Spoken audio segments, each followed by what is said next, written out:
a nuestras Biblias a Gálatas capítulo 3. Gálatas capítulo 3. Hoy acabamos el capítulo 3 viendo los versos del 26 al 29. Y el sermón de hoy se llama Hijos de Dios, herederos de la promesa. Vamos a leer el pasaje. Dice: pues todos son hijos de Dios mediante la fe en Cristo Jesús, porque todos los que fueron bautizados en Cristo, de Cristo se han revestido. No hay judío ni griego, no hay esclavo ni libre, no hay hombre ni mujer, porque todos son uno en Cristo Jesús. Y si son de Cristo, entonces son descendencia de Abraham, herederos según la promesa. A pesar de que nuestra sociedad ya esté avanzada, ya esté evolucionada, ya esté en un gran progreso, o sea, el ser humano sigue teniendo problemas muy serios.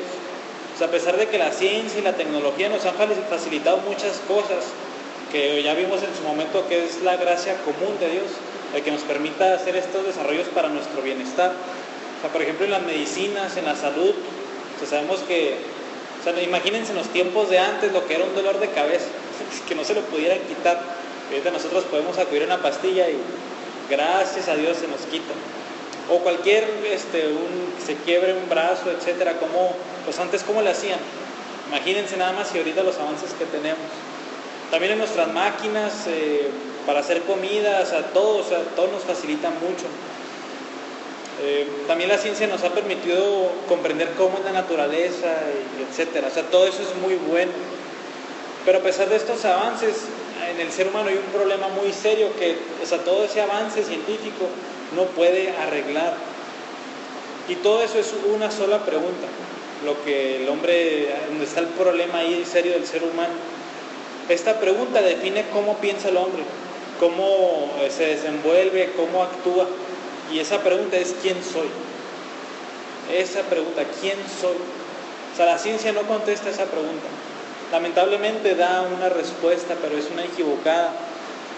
O sea, con la filosofía y la cultura moderna, la respuesta que se da a esta pregunta del quién soy es una que está lejos de Dios.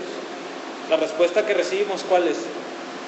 Tú simplemente eres el resultado de millones y millones de procesos ciegos, aleatorios, que las estrellas se explotaron, se hizo la Tierra de repente y después de muchos intentos fallidos nació una célula, y después de una célula evolucionó a un pez, y del pez al chango, y del chango a nosotros. Eso es lo que nos dice la filosofía y la ciencia moderna. O sea, somos el producto ciego al azar de muchos procesos impersonales, o sea, sucedieron nada más por la suerte. Pero si, o sea, nos guiamos por este pensamiento de que eso somos, si lo llevamos a la lógica que va de eso, vemos que una persona entonces no tiene propósito de vida. Es un accidente de la naturaleza. O sea, ¿por qué tiene significado el ser humano? ¿Por qué a un bebé le debemos de dar tanta prioridad si es el accidente de miles y miles de procesos? O sea, es un descendiente de un pez. O sea, ¿qué tiene de diferente a un pez el ser humano? Si se fijan, o sea, esto nos lleva a que la persona, un ser humano, no tiene valor. O sea, es tal y como un pez, es tal y como un árbol, es tal y como una estrella. O sea, tiene exactamente el mismo valor. En otras palabras, o sea, ¿por qué preocuparnos por el ser humano? O sea, ¿por qué nos preocupamos por él si al fin y al cabo es un accidente? Si se fijan, esta pregunta del quién soy, entonces la cultura la define de una manera equivocada y deja al ser humano pues sin sentido, sin propósito. En cambio, la Biblia nos dice quiénes somos y por qué estamos aquí. Y lo que hace la Biblia es inmediatamente conectarnos con Dios. Inmediatamente. Nos dice que tenemos un creador. O sea, la verdad de las cosas es que Dios ha hecho al ser humano a su imagen y a su semejanza. Todos los seres humanos, absolutamente todos, tenemos una relación con Dios. Muchas veces han escuchado lo opuesto, de que nada más los cristianos tienen una relación con Dios, pero no. Todos los seres humanos, como estamos conectados con Dios, tenemos una relación con Él. El problema es que esa relación puede ser algo trágico o esa relación puede ser algo hermoso y precioso. La parte trágica es que como todos hemos pecado, estamos destituidos de la gloria de Dios. O sea, delante de Dios estamos como culpables por quedarnos muy cortos de lo que dice su santa ley. Y en ese sentido, nuestra identidad, ese quién soy, somos un pecador, somos transgresores de la ley, somos objetos de la ira de Dios. Esa es la identidad del ser humano, pecador. Pero esa no es la identidad total. Dios ha provisto un medio para hacer de esos pecadores nada más y nada menos que hijos suyos. O sea, es increíble pasar de ser un objeto de la ira de Dios a ser un hijo y que Dios nos trate como sus propios hijos. Y esto, el saber que el cristiano es un hijo de Dios, cambia su mente por completo. O sea, cambia su manera de pensar, su manera de vivir, su manera de ver las cosas, su manera de ver a Dios. Totalmente le cambia la perspectiva, y eso es lo que vamos a ver hoy en Gálatas. O sea, en otras palabras, vamos a ver la importancia de la identidad del cristiano, o sea, quién es el cristiano, y eso nos va a llevar a cómo debe de vivir. Lo primero que nos dice Pablo en el verso 26 es que somos hijos de Dios en Cristo. Otra vez dice, pues todos son hijos de Dios mediante la fe en Cristo Jesús. Recordando lo que vimos la semana pasada vimos el verdadero propósito de la ley. Acuérdense que los judaizantes dijeron que el propósito de la ley, ¿cuál era? Era salvar a las personas, o sea, era dar vida, era de que si la cumplías, pues eras acepto delante de Dios. Pero vimos claramente que Pablo dijo, ese no es el propósito de la ley. ¿La ley qué hace? Dice, encierra a todos bajo pecado, ¿para qué? Para que Dios nos muestre la salvación por la fe. ¿Se acuerdan las dos analogías que usó? Como es como un carcelero que nos tiene encerrados ahí hasta que ¿qué? Hasta que viene la fe. O es como un tutor o un guía que nos está disciplinando hasta que ¿quién viene? También hasta que viene la fe. Ese es el verdadero propósito de la ley. Y ahora, ¿se acuerdan que el pedagogo tenía un papel de qué tipo? Era temporal. O sea, hasta cierto tiempo el pedagogo tenía su función. Y una vez que el pedagogo cumplía su función, ese niño que ya es un hombre, ya era contado como alguien, como un hijo de la persona que había contratado al pedagogo. Y aquí Pablo sigue esa analogía todavía. Dice, una vez que viene la fe, ¿qué somos? Dice el verso 26, todos son hijos de Dios cuando viene la fe. Una vez que que estás fuera de estar bajo la ley, ahora eres un hijo de Dios. Entonces esta persona ha dejado de ser un niño que estaba bajo un pedagogo y ya ha llegado a la edad adulta, ya ha llegado a ser un hijo verdadero, con todo y el apellido de esos tiempos. Acuérdense que mientras el niño estaba bajo el pedagogo, no tenía este tipo de privilegios de herencia, de ser contado como un hijo completo de la persona que había contratado al pedagogo. Y en otras palabras, esto nos enseña que los que están bajo la ley no son hijos de Dios. Y acuérdense que todos estamos bajo la ley, absolutamente todos. Todos en nuestro pecado estamos apartados de Dios. Pero dice Pablo que mediante la fe en Cristo somos hijos de Dios. Esto es importante. Acuérdense, si nosotros nos fuéramos por la ley, no podríamos ser hechos hijos de Dios jamás. Absolutamente nunca, es lo que Pablo está diciendo. Una vez que te sales de estar bajo la ley y vienes a la fe en Cristo, te haces un hijo de Dios. Entonces todos los que confían en sus obras, en su buen desempeño, es que le echó ganas para llegar al cielo, todos ellos que no son hijos de Dios, están lejos, están bajo la ley. Pero todo aquel que se humilla delante de Dios y reconoce su pecado, ¿qué se vuelve? Se vuelve un hijo de Dios. Y cada vez que una persona se vuelve un hijo de Dios, o sea, es que es una frase como que muy popular. El cristiano es hijo de Dios, pero ¿qué significa eso? ¿Qué significa que sea hijo de Dios? Y conlleva todos los derechos y todos los privilegios de un hijo. Por ejemplo, en Mateo capítulo 6.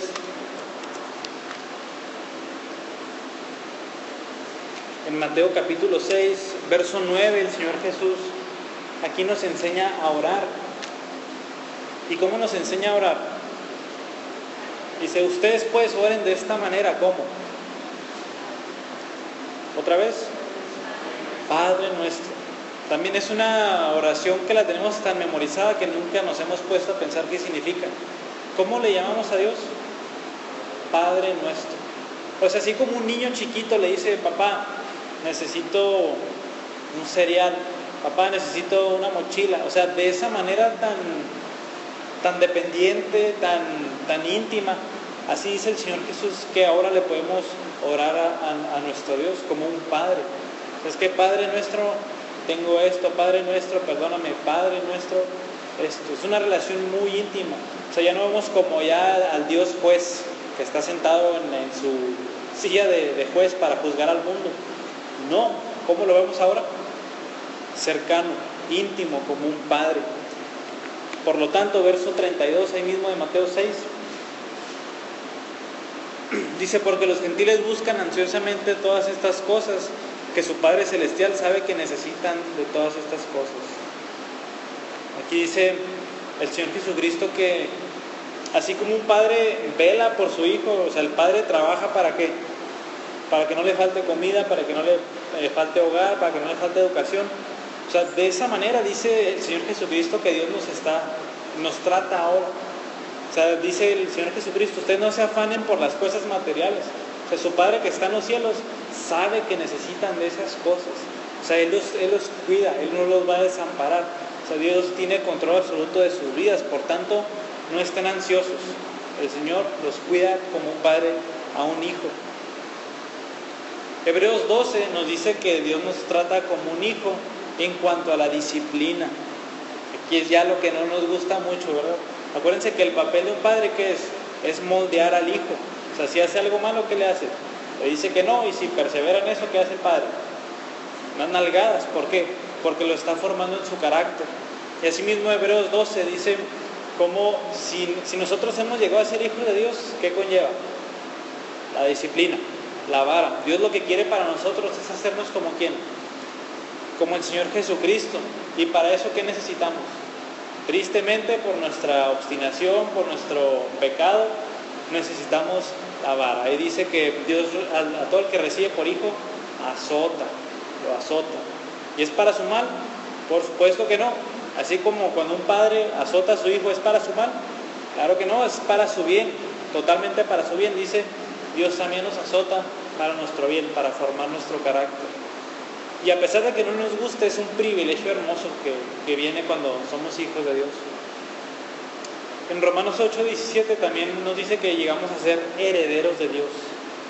Pues así como, imagínense, no me gusta usar las analogías del dinero porque se malentienden, pero es como si Dios fuera millonario y ¿quiénes se llevan la herencia al fin de cuentas?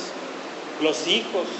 Pero esta herencia no es de dinero. Ahí primera de Pedro capítulo 1 me parece dice que Dios nos da una herencia no como las de aquí, no corruptible como el oro o la plata, sino que nos da una herencia como incorruptible, que no se marchita, que no perece, y esa es la vida eterna y la comunión con Él.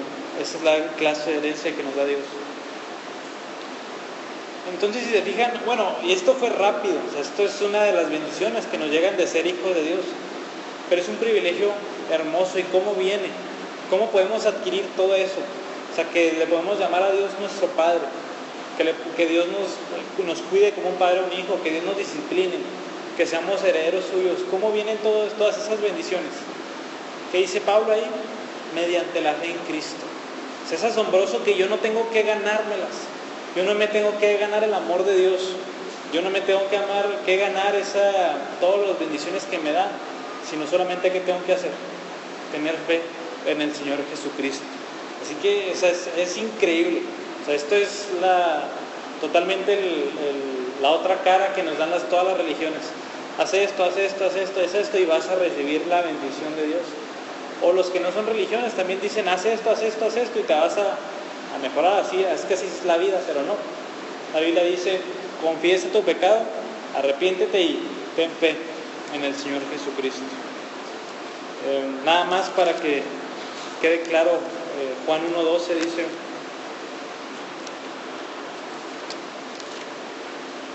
pero todos los que le recibieron, esto es creer en Jesucristo, dice, les dio el derecho de llegar a ser hijos de Dios, es decir, a los que creen en su nombre. Entonces, ¿todos los seres humanos son hijos de Dios? Falso, completamente falso. Nada más hay, como dice ahí, los que lo recibieron, es decir, los que creen en su nombre. Todos los que hacen eso llegan a ser hijos de Dios. El verso 27 nos dice Pablo cómo somos revestidos de Cristo. Dice, porque todos los que fueron bautizados en Cristo, de Cristo se han revestido. Lo que primero nos enseña este versículo es lo cercano que está la fe y el acto del bautismo, este sacramento u ordenanza del bautismo. Cuando nos vamos al libro de Hechos, si se fijan, es creer en el Señor Jesucristo y bautízate. Ese es un imperativo. Tan importante es que el Señor Jesucristo nos lo dijo como un mandamiento en Mateo 28, 19. Por tanto, vayan, hagan discípulos a todas las naciones, haciendo que bautizándolos en el nombre del Padre, del Hijo y del Espíritu Santo. Ojo aquí es donde tenemos que meter el freno de mano y ver qué es lo que no dice este versículo. De ninguna manera Pablo está diciendo que el bautismo tiene un poder salvador, o sea, un poder salvífico de que si te bautizas puedes llegar a ser salvo o ser salvo más fácil o algo. No. ¿Qué es lo que Pablo ha estado haciendo en todo el libro de Gálatas? Quitarle un poder salvífico ¿a qué acto? A la circuncisión. Es lo que se ha encargado de hacer. Si se fijan, no somos salvos por la ley, no somos salvos por cumplir el rito de la circuncisión. Somos salvos ¿cómo? Por la fe. Y si Pablo hubiera querido decir aquí que es que no es por la circuncisión, sino por el bautismo, ¿qué hubiera pasado? Todo lo que ha dicho Pablo hasta ahorita, ¿qué? Lo podríamos agarrar, hacerlo bolita y aventarlo por la ventana, porque no tendría sentido. Hubiera cambiado de un rito a otro. No. Ni la circuncisión salva a nadie, ni qué. Ni el bautismo salva a nadie. Lo que salva a nadie, ¿qué es? La fe en el Señor Jesucristo. Pero ¿por qué lo liga Pablo tanto y el Nuevo Testamento tanto cuando cree una persona, a la fe? Porque el bautismo, acuérdense que es una representación física de una verdad espiritual. Vamos a Romanos capítulo 6, versos del 3 al 6. Romanos, ahí antes de Gálatas, Romanos 6, versículos 3 al 6 dice: ¿O no saben que todos los que hemos sido bautizados en Cristo Jesús, hemos sido bautizados en su muerte? Por tanto, hemos sido sepultados con Él por medio del bautismo para muerte, a fin de que como Cristo resucitó de entre los muertos, por la gloria del Padre, así también nosotros andemos en novedad de vida. Porque si hemos sido unidos a Cristo, en Él, en la semejanza de su muerte, ciertamente lo seremos también en la semejanza de su resurrección. Sabiendo esto, que nuestro viejo hombre fue crucificado con Él, para que nuestro cuerpo de pecado fuera destruido, a fin de que no seamos esclavos del pecado. Eso, acuérdense que el bautismo es esto y significa nuestra unión con Cristo. Esa hermosa doctrina que vimos hace algunas semanas de que la muerte de Cristo se vuelve mi muerte, su crucifixión, mi crucifixión. Acuérdense que dice Gálatas 2:20, con Cristo he sido crucificado. O sea, ¿cómo puede ser posible esto? Porque me uno a Cristo. Aquí dice Pablo su sepultura, y así que su resurrección también es mía, tengo vida nueva. Y eso es lo que significa el bautismo. Acuérdense que por eso estamos primero parados en el agua, simbolizando nuestra vieja vida. Cuando nos hundimos, ¿qué estamos simbolizando? Nuestra muerte y nuestra unión con la muerte junto con Cristo y nuestra crucifixión ahí. Y cuando somos levantados de nuevo, estamos simbolizando nuestra nueva vida. Así como Cristo se levantó de entre los muertos, nosotros también tenemos una nueva vida junto con Él. Pero aquí Pablo, si se fijan, dice los que se han bautizado, o sea, los que ya han cumplido la fe y ese acto, dicen, no solamente ha pasado eso, ¿qué ha pasado? De Cristo se han revestido. Eso es lo importante. Si se fijan, es una verdad espiritual más bien que una verdad física. La Biblia dice que estamos vestidos de un hombre o de un yo, y ese es Adán. Todos los hombres estamos en Adán, todos los seres humanos estamos en Adán. Y también le llaman nuestro viejo yo o el viejo hombre. O sea, ese viejo hombre, ¿cómo se caracteriza? por el pecado, por las antiguas inclinaciones que tenemos a pecar, etc. En fin y al cabo es un viejo hombre que vive para él mismo y no para Dios. Es un viejo hombre totalmente egoísta. Pero cuando venimos a Cristo, ahí Romanos 6:6 dice que nuestro viejo hombre fue crucificado con Él. O sea, en la cruz, ¿qué quedó? El viejo hombre. Ahí quedó, ahí se murió. Ahí le dimos matarile a ese viejo hombre. Ya no vive, ya no está con nosotros. Pero, si de eso nos vestíamos antes, ¿quedamos sin ropas? ¿Quedamos desnudos? No. ¿Qué dice aquí? ¿Somos revestidos de quién? De Cristo. O sea, quitándonos al viejo hombre, nos ponemos el nuevo hombre, y este es Cristo. Vamos, por ejemplo, ahí a Efesios, ahí después de Gálatas. Efesios 4:24. Dice, desde el 23 dice, y que sean renovados en el espíritu de su mente, y se vistan ¿de qué? Dice, del nuevo hombre, el cual en la semejanza de Dios ha sido creado en él, en la justicia y santidad de la verdad. O sea, este nuevo hombre es un nuevo hombre con el deseo de alabar a Dios, con el deseo de servirle, con el deseo de, ahí como decía, la mente transformada, es una nueva mente.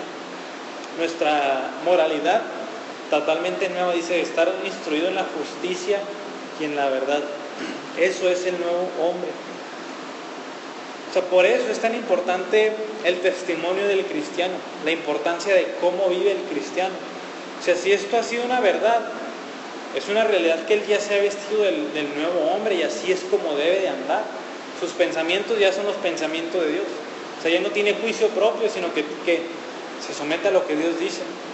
Y ya no anda como le da la gana, sino como anda, como a Dios le agrada nada más. O sea, por eso, tristemente, muchos son muy cómodos en profesar la fe y nada más. Pero tristemente es un viejo hombre que está profesando la fe, y eso no sirve absolutamente de nada. Dice Pablo que ha sido bautizado con Cristo espiritualmente, esa persona que se ha revestido también de Cristo. O sea, esa persona ya es diferente, ya, o sea, su vida ya no es para satisfacer sus deseos pecaminosos, su vida es para satisfacer a Dios nada más. O sea, el cristiano encuentra su deleite ¿dónde? En Dios, en servirlo. Ahí está su verdadero placer, su deleite, en su palabra. Acuérdense cuando vimos el Salmo 1, sino que ¿en qué está su deleite? En su ley, en su palabra. Y es por eso que tú debes de mostrar esta vida. O sea, si profesas ser cristiano, es importante que seas revestido de Cristo, que vivas esta vida nueva, renovando tu mente y viviendo para el Señor Jesucristo. Si se fijan, Pablo conecta todo, la fe, el bautismo físico con el espiritual, y el ser revestidos del nuevo hombre. Todo va junto. No puedes tener nada más la fe sin lo demás. Ni tampoco puedes decir que te has revestido de Cristo si no has tenido la fe desde el principio. Pablo conecta todas estas cosas, y es como nosotros debemos de verlo también. En el verso 28 vamos a ver que no hay distinción alguna. Dice Pablo, no hay judío ni griego, no hay esclavo ni libre, no hay hombre ni mujer, porque todos son uno en Cristo Jesús. O sea, hemos visto que todos los que son de la fe son hijos de Dios, pero Pablo aquí dice quiénes.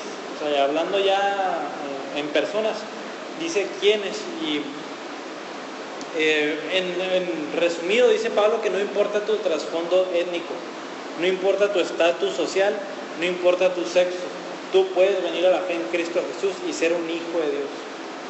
¿Por qué es importante? Ahorita vamos a ver al final. Acuérdense que los judaizantes ponían barreras. No, nada más los que se hacen judíos, no, nada más los que se circuncidan. Y Pablo aquí lo que hace es no hay judío ni griego, no hay esclavo ni libre, no hay ni hombre ni mujer. Es el punto de Pablo aquí. Pero analizando lo que escribe Pablo, es interesante las categorías que ha puesto. Si se fijan, son 3. Vamos a ver qué es la raza, vamos a ver qué es el estatus social, y vamos a ver qué es el sexo. Es muy interesante, y no es la primera vez ni la última vez que Pablo hace esto. Nada más para variar ahí un poquito atrás, en 1 Corintios 12:3, nada más quiero que vean cómo Pablo usa estas mismas categorías. Dice Pablo, pues por un mismo espíritu todos fuimos bautizados en un solo cuerpo, ya judíos o griegos, ya esclavos o libres, ya todos se nos dio de beber del mismo espíritu. Si se fijan, ahí uso dos de las categorías que usa aquí en Gálatas 3. Estas son muy relevantes tanto para tiempos de Pablo como para nuestros tiempos. O sea, desde la antigüedad hasta nuestra actualidad, este tipo de categorías siguen vigentes y siguen siendo pues cosas que perjudican a la sociedad y al mensaje del cristianismo. Para un ejemplo de lo que pasaba antes, hay una oración a un dios que se le atribuía a Sócrates, o sea, es alguien pagano, alguien que no era cristiano ni judío. Dice: gracias a Dios porque nací humano y no una bestia, por nacer como hombre y no como mujer, y haber nacido griego y no bárbaro. Esta es una oración de un griego. Un bárbaro era alguien que no era griego, o sea, que vivía a las afueras, que no era instruido, que no tenía acceso a la educación. Particularmente los paganos, o sea, hablando de los que no eran cristianos ni judíos, menospreciaban mucho a los esclavos y a las mujeres. A los esclavos no se les permitía entrar a los templos donde adoraban, no se les podía permitir entrar, ellos estaban afuera. Y a las mujeres se les llegaba a tratar como propiedades, o sea, se les trataba como objeto.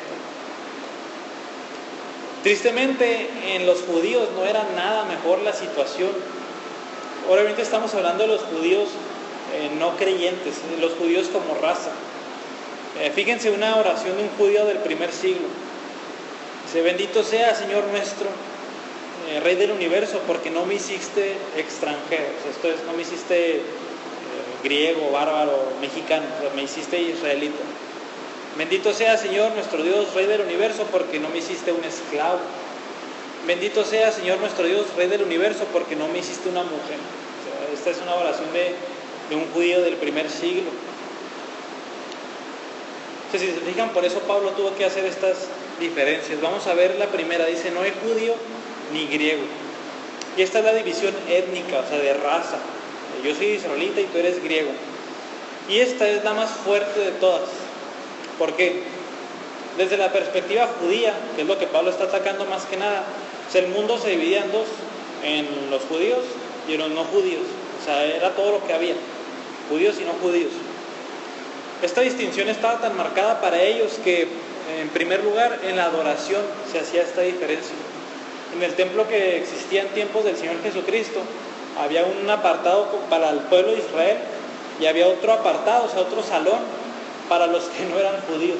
O sea, ellos se separaban. O sea, aquí están los de raza y aquí están los que quieren adorar a Dios pero no son de raza. O sea, desde ahí estaba la división.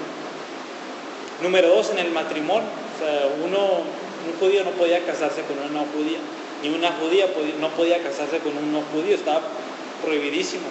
Y ojo, o sea, aunque la persona que no era judía profesaba la fe judía, no se podían casar. Y número 3, en la comunión, acuérdense lo que hemos visto, que los judíos no se sentaban a la mesa con los gentiles. ¿Por qué? Ellos respetaban mucho su dieta judía y no podían compartir la mesa con un gentil. O sea, era mucho rigor de la diferencia étnica, era mucha separación. Pero en nuestros tiempos esta situación no es nada mejor. Tenemos, por ejemplo, por decir un ejemplo, como muchos americanos rechazan a los mexicanos porque nada más por la raza, o sea, no hay otra razón más que por la raza. También está la lucha todavía de la raza blanca contra la raza negra. En Estados Unidos los negros siguen luchando con este tipo de discriminación por ser negros. Muchos por qué idioma hablas. Esa es una barrera, ¿qué idioma hablas? Y aún así, cuando se habla el mismo idioma, ¿cómo lo pronuncias? O sea, los españoles con su castellano, nosotros con nuestro lenguaje español, etcétera. Y muchas veces nada más por eso se hacen las divisiones. Pero en Cristo toda barrera fronteriza, todo color de piel, todo lenguaje, todo idioma, toda tribu, o sea, se suma. El mensaje del cristianismo tira todas esas barreras. Tenemos hermanos, esto quiero que lo tomen en cuenta, tenemos hermanos en todos lugares del mundo, en China, en África, en Europa, en Estados Unidos, en América del Sur, tenemos hermanos de diferente raza, etnia, lenguaje, que todos, y en este caso todos tenemos una cosa en común. ¿Y cuál es? Que adoramos a Cristo. Fíjense el retrato que nos pinta Juan en Apocalipsis 5:9 del grupo de los redimidos. Apocalipsis 5:9 dice: digno eres de tomar el libro y de abrir sus sellos, porque tú fuiste inmolado y con tu sangre compraste para Dios que a gente de toda tribu, lengua, pueblo y nación. O sea, aquí vemos cómo la obra de Cristo, o sea, completamente, no importa de qué tribu, de qué lengua seas, Cristo ha comprado gente de todo eso. Y no hay por qué hacer esa división. Número 2, dice Pablo, no hay esclavo ni libre. Como vimos, los esclavos antes carecían de muchos privilegios. Y principalmente los esclavos se han llegado a deshumanizar, o sea, se han tratado como animales, como objetos, como robots, o sea, algo totalmente inhumano. O sea, por poner un ejemplo, hay que pensar en la esclavitud que hubo de las personas negras en Estados Unidos hace tan siquiera unos 2 siglos o menos. Y esto es principalmente en cuanto al estatus económico. Y hasta ahorita pues los ricos se hacen más ricos, los pobres se hacen más pobres y no están en comunión. Nunca vas a ver un millonario invitando a un pobre a comer y platicar como si nada. Al contrario, se lo ve como un trabajador más, como alguien de la clase baja. Venido el Evangelio, esto cambia totalmente. Quiero que vean 1 Corintios 7:22, un poquito antes de Gálatas. Otro comentario de Pablo al respecto. 1 Corintios 7:22. Dice, porque el que fue llamado por el Señor siendo esclavo, se libertó es del Señor. De la misma manera, el que fue llamado siendo libre, esclavo es de Cristo. Aquí dice Pablo, o sea, alguien ya en la iglesia, o sea, no importa que seas un esclavo, o traducido a nuestros días, que seas un trabajador, o no importa que seas alguien libre, alguien que no está en esclavitud, o bien que seas un rico. Aquí en la iglesia, dice Pablo, estas diferencias no existen, no hay que hacerlas, no se pueden hacer. Y así como decía ahí Pablo en 1 Corintios, dice, el esclavo ya no es esclavo, sino que es libre en Cristo. Y el que es libre, ¿qué? Es esclavo de Cristo, o sea, ambos están iguales. Ambos son libres en Cristo y ambos son esclavos de Cristo. Y esto se traduce a que, por ejemplo, en la iglesia, un esclavo puede llegar a ser ¿qué? Un esclavo puede llegar a ser pastor, un esclavo puede llegar a tener un lugar prominente en la iglesia, y un rico puede que simplemente sea alguien que sirve en una posición, pues no de liderazgo. Y esto se traducía en tiempos del Nuevo Testamento, en que, por ejemplo, si yo tenía un esclavo y ambos íbamos a la iglesia, podía llegar la situación de que ese esclavo tuviera alguna autoridad en la iglesia. ¿Y qué tenía que hacer yo? Yo me tenía que someter a él, aunque por fuera que fuera al revés. Así que Pablo dice, no hay esclavo ni libre. Un ejemplo es el pequeño libro de Filemón. Ahí al final de las cartas de Pablo hay un pequeño libro que se llama Filemón. La historia, si la leen, es rápida, es un capítulo. Filemón tenía un esclavo que se llamaba Onésimo, y Onésimo le quedó mal. No sabemos si le robó, si no quiso o algo, pero le quedó mal y se fue de él. Filemón era cristiano, y cuando se va Onésimo, por la soberanía de Dios, se topa con Pablo, y Pablo lo evangeliza. Y Pablo le escribe una carta a Filemón y le dice, oye, vino Onésimo a mí y ahora es cristiano, y yo lo quiero devolver a ti. O sea, se va a seguir siendo tu esclavo, pero no quiero que lo recibas como un esclavo, quiero que lo recibas como, dice Pablo, quiero que lo recibas como un hermano en Cristo, porque eso es tuyo ya. Así que otra vez esa barrera, esa distinción, está totalmente desaparecida.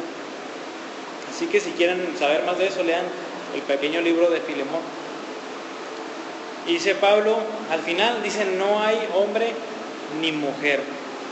También la discriminación, especialmente a la mujer, ha venido desde mucho tiempo atrás y ha perdurado hasta nuestros días. O sea, muchas veces la mujer es la que está en la casa, la que cuida a los hijos y ya, o como que no puede sobresalir de ahí. Pero Pablo nos recuerda la enseñanza bíblica. ¿Y cuál es la enseñanza bíblica? Dios creó al hombre ¿y a qué? Y a la mujer, ¿cómo? A su imagen y a su semejanza. ¿Hay uno arriba de otro? ¿Hay uno más importante que otro? No. Dios creó al hombre y a la mujer. Ambos están en la misma posición delante de Dios. O sea, los dos tienen un valor innato. Dios les ha dado un valor importantísimo a cada uno de ellos porque son creación de ellos. Por ejemplo, en tiempos del Nuevo Testamento, a las mujeres se les está prohibido estudiar. O sea, se les prohibía, era algo que no podían hacer. Y venido a la iglesia, ¿qué es lo que empieza a pasar? Las mujeres, ¿qué hacen? Aprenden la palabra de Dios y no solamente la aprenden, sino ¿qué hacen? La enseñan. O sea, es algo increíble. O sea, para nosotros lo damos como un hecho que ya podemos hacer eso, pero en tiempos del Nuevo Testamento era algo increíble. Inclusive muchos atacan del papel de la mujer en la Biblia, pero interesantemente en los primeros siglos de la iglesia está infestada de mujeres. Ahí las personas no cristianas que escriben acerca de los cristianos le llegaron a llamar la religión de las mujeres, porque eran muchísimas las mujeres que se volvían a Cristo. Entonces, si se fijan, se caen las barreras étnicas, se caen las barreras económicas y se caen las barreras de sexo. Pero este versículo se ha llevado a un punto de que se le ha interpretado de una manera incorrecta. Tenemos que tener cuidado con lo que el versículo no dice. O sea, el versículo no dice que nosotros perdemos nuestra nacionalidad. Este versículo no dice que nosotros perdamos nuestro estatus económico, ni dice que perdamos nuestra sexualidad. Eso no dice. Por ejemplo, como mexicanos, ¿qué debemos de hacer? Nosotros debemos de valorar nuestra cultura, debemos de estar agradecidos porque estamos aquí y tratar de hacer México pues un país mejor. Eso es lo que nos corresponde a nosotros como mexicanos. O sea, obviamente no hay barrera con mi hermano en Cristo en África, ninguna. Más fuera de la iglesia como mexicano, yo sigo siendo un mexicano, que me gustan las chilaquiles y todo eso. O sea, eso no cambia para nada. Número 2. Nuestro estatus social, si soy trabajador o si soy un jefe, eso no cambia para nada. El jefe lidera como la Biblia dice, y el trabajador, ¿qué hace? También trabaja de la mejor manera, porque dice ahí 1 Corintios que trabaje como para Dios y no para los hombres. O sea, eso tampoco cambia. Pero en la iglesia, otra vez, esas diferencias no importan. Aquí puede estar sentado el presidente y puede estar sentado un trabajador y ambos son iguales en Cristo. Y por último, nosotros seguimos siendo hombres y las mujeres siguen siendo mujeres. No es de que ya no hay sexo, ya se acabó. No, claro que sí. La Biblia pone un papel para los hombres que tienen que cumplir y la Biblia pone un papel para las mujeres que tienen que cumplir. Y obviamente en su momento vimos una clase donde el papel del hombre también ahorita está por los suelos en la sociedad y el papel de la mujer también. Y como en Cristo nosotros nos vamos a esos papeles que Dios nos ha dado y los cumplimos. Entonces no dejamos de ser mexicanos, no dejamos de tener nuestro estatus que tenemos, ni dejamos de tener nuestro sexo. Pero en Cristo dice, todos somos uno. O sea, ya en el cuerpo de Cristo todas esas diferencias no importan para nada. Absolutamente para nada. Y es aquí, como les había dicho, es donde los judaizantes tenían un grave problema. Acuérdense que decían que los que no cumplían las cosas judías, ¿qué eran? Al menos los cristianos eran como de segundo grado. Acuérdense que los gálatas les dijeron, sí, la fe en Cristo, sí, todo, pero ¿qué tienen que hacer? Cumplir la ley. Acuérdense, o sea, si no, no están en el estatus que deberían de estar. A las mujeres, imagínense, hacían énfasis en el rito de la circuncisión. ¿Quiénes participaban de ello? Los hombres nada más. Y en el bautismo, ¿quiénes participan? Los dos, tanto hombres como mujeres. Inclusive, si se acuerdan, en Gálatas 2:14, ese versículo es donde Pablo está peleando contra Pedro, poniéndolo de una manera muy dramática, cuando Pablo encaró a Pedro. ¿Sí se acuerdan qué hizo Pedro? Por sus actos que estaba haciendo, estaba inculcando a los cristianos a que se hicieran judíos. Acuérdense que Pablo dice ahí, si tú siendo judío vives como los gentiles, ¿por qué obligas a los gentiles a vivir como judíos? O sea, Pablo, si se fijan, estaba yendo en contra de esto. Aquí el testimonio de Pedro. Por eso Pablo también se lo tomó muy seriamente. O sea, en Cristo no hay que judíos ni gentiles, no. Todos somos uno en Cristo. Por último, verso 29, somos herederos de la promesa. Dice, y si son de Cristo, entonces son descendientes de Abraham, herederos según la promesa. Entonces, este capítulo nos ha pintado nuestra identidad como hijos de Dios, revestidos de Cristo, como uno en Cristo. O sea, soy un hermano en Cristo junto con los demás. Y en cuanto a la historia de la salvación, ¿qué soy? Soy un descendiente de Abraham y por lo tanto un heredero según la promesa. Pero ¿qué dicen las primeras palabras? Y si son de Cristo, ¿a qué les suena? Esto habla de pertenencia. Si ustedes son de Cristo, y esto es la enseñanza del señorío de Cristo en nuestras vidas. O sea, nosotros no somos nuestros propios dueños, somos siervos ¿de quién? De Cristo. Nosotros tenemos un dueño y ese es el Señor Jesucristo. Entonces también esto nos indica nuestra manera de vivir. Si tú no vives como un siervo de Cristo, en realidad hay que cuestionar tu profesión de fe. Si tú profesas la fe, ¿qué tienes que hacer? Comportarte como un siervo de Cristo, como alguien que es de Cristo, que le pertenece. Alguien que no se pertenece a sí mismo, sino que se le pertenece al Señor Jesucristo. Y absolutamente todos, judíos, griegos, hombres, mujeres, etcétera, todos esos que están en Cristo, dice Pablo, que son hijos de Abraham. Acuérdense que los judíos, cuando estaban con el Señor Jesucristo, ¿qué decían? Nosotros somos hijos de Abraham. Nosotros somos hijos de Abraham, pero ¿qué hizo el Señor Jesús? Ustedes son hijos de su padre, el diablo. ¿Por qué? Porque las obras de su padre hacen. Si son hijos de Abraham, ¿qué tienen que hacer? Las obras de Abraham. ¿Y cuál fue la obra de Abraham? Creer. Esa fue la obra de Abraham. Y los cristianos somos los que creemos. Por lo tanto, somos hijos de Abraham, herederos según la promesa. Esa promesa que se le dio a Abraham de que serían benditos él y toda su descendencia. Acuérdense que los judaizantes, para el judaizante un hijo de Abraham, ¿quién era? Alguien que se hacía judío, de pe a pa. No nada más de etnia, sino de cumplir la ley. Esos eran nada más los hijos de la promesa. Esos nada más eran los hijos de Abraham. ¿Pero qué dice Pablo? No, por supuesto que no. Los que son de Cristo, los que son de la fe. No importa si es griego, judío, gentil, mujer, esclavo, que esas diferencias los judaizantes muy probablemente las hacían.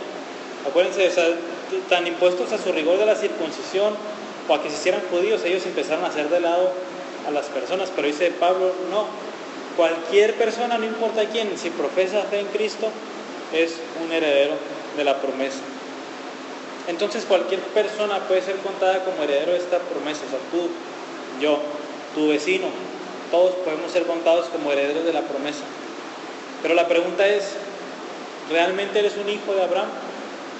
Nada más los hijos de Abraham heredan la promesa, pero ¿eres un hijo de Abraham?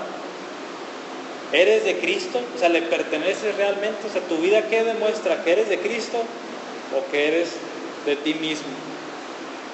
¿Has creído, en pocas palabras, en el Señor Jesucristo? O sea, ¿te has humillado delante de Él? ¿Te has arrepentido? ¿Has declarado que Él es tu único Salvador y tu única esperanza? Es solamente así como alguien va a poder ser hijo de Abraham. Y, por otro lado, ¿qué vimos ahorita? ¿Te has revestido de Cristo? ¿Te has despojado del viejo hombre y lo has clavado en esa cruz y te has puesto el nuevo hombre? Acuérdate que no recibes el nuevo hombre cuando te bautizas. Eso simplemente es una representación de lo que pasa espiritualmente. La pregunta es, ¿espiritualmente te has revestido de Cristo? ¿Y cómo sé si me he revestido de Cristo o no? ¿Cómo está tu vida otra vez? ¿Cómo describes tu vida? ¿Como alguien que vive en la justicia, en la verdad de Dios, alguien que obedece a Dios, alguien que renueva su mente por medio de la palabra y que ya no piensa como Él quiere, sino como Dios quiere. Eso es lo que nos debemos de llevar a casa todos. Somos hijos de Abraham, somos descendientes de Él, nos hemos revestido de Cristo y pues la solución es fácil, como siempre.